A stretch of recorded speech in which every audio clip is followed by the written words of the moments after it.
বছর ধরে আমাদের দেশে হাসিনা সরকার যত অরাজকতা করেছে, মানে হাসিনা সরকারকে তো আমরা তাড়াতে সক্ষম হলাম একটা গণহত্যার পর, কিন্তু এছাড়া অর্থনৈতিক যত ক্রাইমস তারা কমিট করেছে এগুলোর কোনো মানে এগুলোর সীমা কতখানি গেছে সেগুলো পর্যন্ত আজ পর্যন্ত আমরা জানি না। সো আজকে মাননীয় হাইকোর্টের শরণাপন্ন আমরা হয়েছি যে এই যে গত 15.5 বছরে যে লক্ষ কোটি টাকার তারা প্রকল্পগুলো করেছে এর ভিতরে কত কারাপশন হয়েছে এটা রিলেটেড সবচেয়ে বড় প্রকল্প যেটা ছিল রূপপুর নিউক্লিয়ার পাওয়ার প্ল্যান্ট, সেই রূপপুর নিউক্লিয়ার পাওয়ার প্ল্যান্টের এই প্রকল্পের বিরুদ্ধে গণমাধ্যমে অনেক লেখালেখি এসছে, অনেক আলোচনা এসছে যে এখানে $5 বিলিয়ন পর্যন্ত শেখ হাসিনা এবং ওনার পরিবারবর্গরা করাপ্ট প্র্যাকটিসেসের মাধ্যমে এই দেশ থেকে পাচার করে মালয়েশিয়ান ব্যাংক অ্যাকাউন্টসগুলোর মাধ্যমে তারা তাদের দেশে নিয়ে গেছেন। এবং এটা অবভিয়াসলি অনেকগুলো ইনভেস্টিগেটিভ জার্নালিজম রিপোর্টের মাধ্যমে আমরা জেনেছি।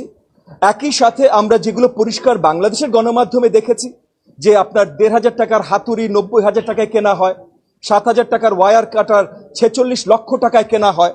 এগুলো আমাদের কাছে পরিষ্কার করে দেয় যে নিশ্চয়ই যেই ধরনের করাপশনের কথা বলা হয়েছে এবং পরিষ্কারভাবে বিদেশি গণমাধ্যমে এসেছে যে শেখ হাসিনা খুদ, উনার ছেলে জনাব সজীব ওয়াজেদ জয়, উনার বোন শেখ রেহানা এবং উনার বোনের কন্যা যিনি এখন যুক্তরাষ্ট্রের এমপি পদে আছেন, যুক্তরাজ্যের এমপি পদে আছেন টিউলিপ সিদ্দিকী, ইনাদের 4 জনের নাম বারবার করে এসেছে যে টিউলিপ সিদ্দিকীর সহযোগিতায় জনাব সজীব ওয়াজেদ জয় এবং শেখ রেহানার ব্যাংক অ্যাকাউন্টে এই $5 বিলিয়ন পাচার করা হয়েছে।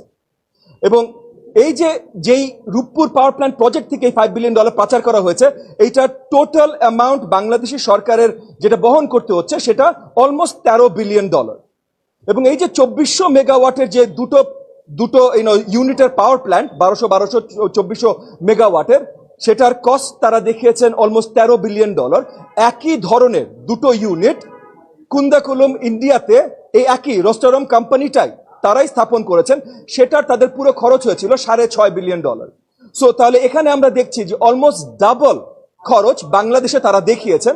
এই জন্য আমরা মনে করি, আমরা বিশ্বাস করি যে বিদেশি গণমাধ্যমে যে রিপোর্টগুলো এসেছে যে $5 বিলিয়ন এখান থেকে চুরি হয়েছে, পাচার হয়েছে এবং করেছে শেখ হাসিনা এবং তার পরিবারবর্গ, সজীব ওয়াজেদ জয়, শেখ রেহানা এবং টিউলিপ সিদ্দিকী, এইটার সঠিক বিচার এবং তদন্ত চেয়ে সো অ্যান্টি কারাপশন কমিশন যেন এটা সঠিক তদন্ত করে এবং তদন্ত রিপোর্ট মহামান্য হাইকোর্টকে প্রেজেন্ট করে এবং সেটার প্রেক্ষিতে যেন মহামান্য হাইকোর্ট বিচার করতে পারেন, সেই রিলেটেড আজকে আমরা একটা রিট দায়ের করেছি।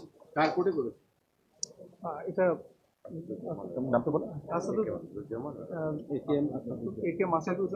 জি, জাস্টিস এ কে মাসাদুজ্জামানের কোর্টে করেছে। আচ্ছা, এইটার নিয়ম হলো যে আপনারা যে দুর্নীতি অনুসন্ধান চেয়েছেন, আপনারা দুদকে কি কোনো কিছু জমা দিয়েছেন আগে? জি, আমরা দুদকে রিকোয়েস্ট জমা দিয়েছি এটার অনুসন্ধান করবার জন্য। সেটা কি নিষ্পত্তি করেনি? জি, ওটা নিষ্পত্তি হয়নি না, ওটার অফিশিয়াল রেসপন্স আমরা না পেয়ে আমরা পিআর দায়ের করেছি। গত মাসে আমরা জমা দিয়েছি। তার মানে আপনারা ওইটা নিষ্পত্তিও চেয়েছেন যে ওইটা যেন নিষ্পত্তি করে, ওই অভিযোগ যেটা দায়ের করেছেন ওটাও নিষ্পত্তি চেয়েছেন? আমরা অভিযোগ দায়ের করিনি, আমরা ইনভেস্টিগেশনের প্রার্থনা করেছি এবং একই সাথে আমরা আজকে রিটেও ইনভেস্টিগেশনের প্রার্থনা চেয়েই করেছি রিটটা। না, পত্রিকায় যে ধরনের খবরগুলো এসেছে জি, তার ভিত্তিতে আপনারা অনুসন্ধান চেয়েছেন? জি, আমরা অনুসন্ধান চেয়েছি এবং আমরা অনুসন্ধান ভেরি স্পেসিফিক যাদের নামে এসছে।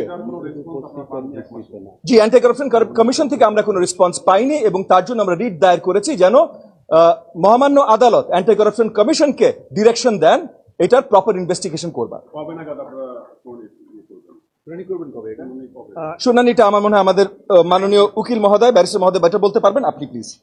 আচ্ছা, যেহেতু সামনে কোর্ট ভ্যাকেশনে যাচ্ছে